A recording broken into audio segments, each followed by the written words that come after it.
설 연휴가 끝나는 내일부터요. 민주당보다는 아무래도 국민의힘 앞에 놓인 과제가 더 많은 것 같습니다. 우선 당장 내일로 예정돼 있는 윤석열 전 대통령의 내란 혐의 1심 선고 이후에 장 대표가 직접 입장 표명을 예고했는데요. 일각에서 요구하고 있는 윤 전 대통령과의 절연 문제 어떻게 정리할지가 최대 관심입니다. 제가 그동안 당대표를 맡아서 처음에 입장을 한번 내고 같은 입장을 하고 간 것이 아니라 조금씩 입장을 달리해왔고 대표의 입장은 그만큼 무게를 가지고 있기 때문에 19일에도 그 상황에 맞는 메시지를 내고 이미 이제 그때쯤이면 본격적인 지방선거 체제로 가면서 19일이 어떤 큰 기점이 될 것입니다. 아직까지 내일 윤석열 전 대통령 1심 선고 이후에 내실 메시지의 내용과 형식 수위 결정된 바는 없습니다. 다만 명확한 당의 방향성에 대해서는 언급이 이루어질 것으로 예상을 하고요. 중도 외연 확장이라는 그 부분에 대한 말씀은 메시지에 담길 것으로 예상을 합니다. 또 전향적인 발언의 수위나 내용에 대해서는 현재 고민 중에 있다는 말씀을 드립니다. 저희가 당명 개정을 현재 준비하고 있기 때문에 당명 개정 시 메시지를 낼 수도 있습니다. 자, 연중 의원님. 네. 장 대표가 윤 전 대통령과의 절연 문제, 설 연휴 전에는 좀 명확한 입장을 내지 않았었어요.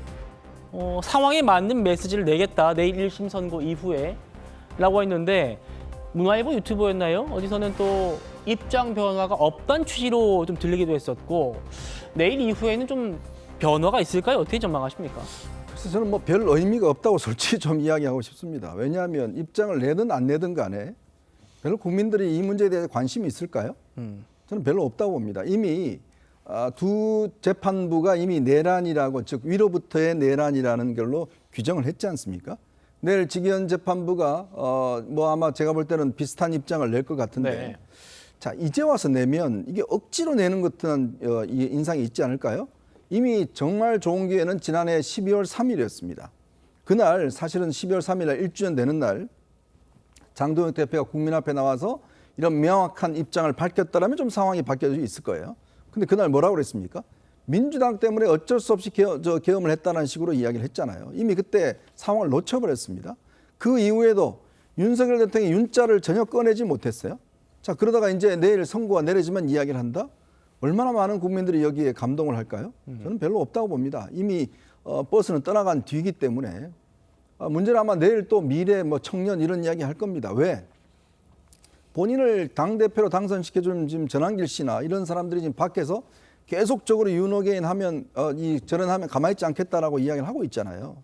그리고 이미 벌써 다른 국회의원들 같은 경우는 윤어게인에 대해서 비판적인 이야기를 하고 있지 않습니까? 자, 그렇다면 저는 내일 장동혁 대표의 입장 이거는 또 국민들이 보시기에 좀 전에 이제 박성훈 대변인 이야기했지만 중도 확장으로 나간다? 아니 지금 한동훈, 김종혁, 배현진 다 저렇게 해놔놓고 무슨 중도 확장으로 나가요? 이미 행동으로서는 아닌 걸로 이미 다 해놔놓고 그럼 우리 중도 확장 갑니다 그러면 중도 확장이 되는 겁니까? 그리고 많은 사람들 뭐 경쟁하겠다고 그러는데 지금 국민의힘에서 출마하겠다는 사람이 있을까요? 지금 경기도지사는 후보가 자체가 없어요. 아무도. 자, 이런 현실을 지금 안 보고 당명 개정하면 뭔가 달라질 것이다. 우리가 중도로 간다 그러면 중도로 가는 것인가? 사람이라는 게 정치라는 건요. 말과 행동하는데 국민들의 행동을 봅니다. 당명 바꾼다고 지금 변화가 있겠어요? 행동 자체는 그렇게 하지 않는데 저는 그래서 내일의 어떤 입장 표명은 이미 때와 시한을 놓쳤다라는 생각이 듭니다. 이 의원님 말씀 중에 있었습니다만 이 설 연휴 직전에 터진 배현진 의원 중징계에 따른 리스크 이것도 장 대표가 정리해야 될 문제죠. 그런데 장 대표는 배 의원 징계는 아동 인권 문제일 뿐이다라고 선을 그었습니다. 다시 들어보시죠. 장동혁 지도부는 기어이 중앙윤리위원회 뒤에 숨어서 서울의 공천권을 강탈하는 비겁하고 교활한 선택을 했습니다. 저 배현진의 손발을 1년간 묶어서 서울의 공천권을 아무 견제 없이 사유화하고 배현진 의원에 대한 징계는 결국은 아동 인권과 관련된 그렇죠. 문제지 않습니까? 이 문제를 어떻게 다루는지가 국민의힘이 아동의 인권을 어떻게 생각하는지. 바라보고 있는지에 대한 예. 기준이 되는 겁니다. 근데 저는 그 전부터도 한 전 대표와 저 두 사람의 개인적인 문제가 아니라는 말씀을 계속 드렸었습니다. 예. 저는 계속해서 뭐 기자 간담회 할 때도 걸림돌이라는 표현을 썼지만 네. 한동훈 대표가 걸림돌이라는 게 아니라 한동훈 대표가 그래도 우리 당 전체에 녹아들어서 통합을 하고 당의 어떤 그 미래 리더로서 화합해서 나가려면 저는 당원들과 풀어야 될 부분이 있다고 저는 계속 생각을 하고 있습니다. 예. 오세훈 시장 같은 경우에는 설 연휴 끝나기 전에 지도부가 결단을 해야 된다. 징계 수위 낮추거나 최소할 수 있다. 장 대표가 이런 얘기 등을 하고 있습니다. 어떻게 평가하십니까, 윤 기자님? 근데 배현진 의원의 경우에는 사실 배현진 의원이 저런 식의 어떤 수사로 본인의 행동을 합리화할 수는 없는 거예요. 왜냐하면 4가지 징계 청구 사유 중에 아동과 관련된 그 행위에 대해서는 사과를 하셨어야 되는 거고요. 그 부분은 기자회견에서 제일 먼저 나왔어야 되는 부분이라고 생각을 합니다. 그러니까 만약에 저걸 징계하지 말라는 소리는 그 행위에 대해서 아무 문제가 없다는 소리의 다름 아니에요. 그 문제에 대한 본인의 잘못을 인정하고 내가 이런 취지로 했다.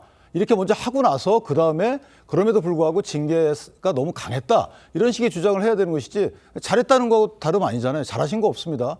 저 부분은 징계 사유에 해당을 해요. 다만 징계 시점과 사실은 이제 징계 수위는 문제 제기할 수 있다고 봐요. 예. 오히려 정치적 고려해서 징계 시점을 좀 늦췄으면 어땠을까라는 생각은 드는데 그럼에도 불구하고 배현진 의원이 저렇게 떳떳하게 행동할 사유는 아니라고 저는 생각을 하고요. 오히려 저 부분을 징계하면 안 된다라고 하는 부분이 저는 문제 있다고 봐요. 징계를 해도 시점을 뒤늦게 할 부분은 있을 수 있죠. 그다음에 뒤에 당대표의 징계 취소권 등은 징계 연기 또는 취소거든요. 정지 연기 취소. 이 부분은 뒤에 혹시나 배현진 의원의 이 사태에 대한 태도 보고 결정해도 늦지 않는다. 예를 들어서 당대표에 대한 언사나 또는 한동훈 대표의 징계에 대한 입장 표명 등과 관련된 징계였다면 저 말이 맞을 수 있죠.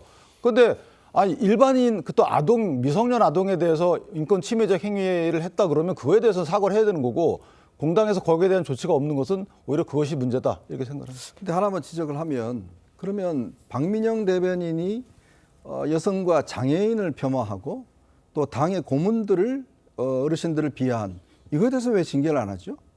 그거는 가만 놔두면서 더군다나 지금 서울시당 위원장입니다. 자, 그러면 이게 당원권 정지 1년이 맞는 징계인가요? 예를 들어서 윤기찬 대변인 이야기하듯이 그 정도의 예를 들어서 하면 뭐 당에서 경고나 주의는 줄 수 있을 겁니다. 근데 이거를 당원권 정지 1년이라는 거는 선거를 앞둔 정당에서 아예 활동을 못하게 하는 거 아니에요? 과연 그게 맞는 거예요? 그러니까 아까 장동혁 대표가 아동 복지 강화한다고 그러는데 그러면 여성과 장애인을 비하하고 노인을 폄하한 그럼 박민영 대변인 왜 징계 안 합니까? 그 똑같은 징계를 해야 되는 거 아닌가요?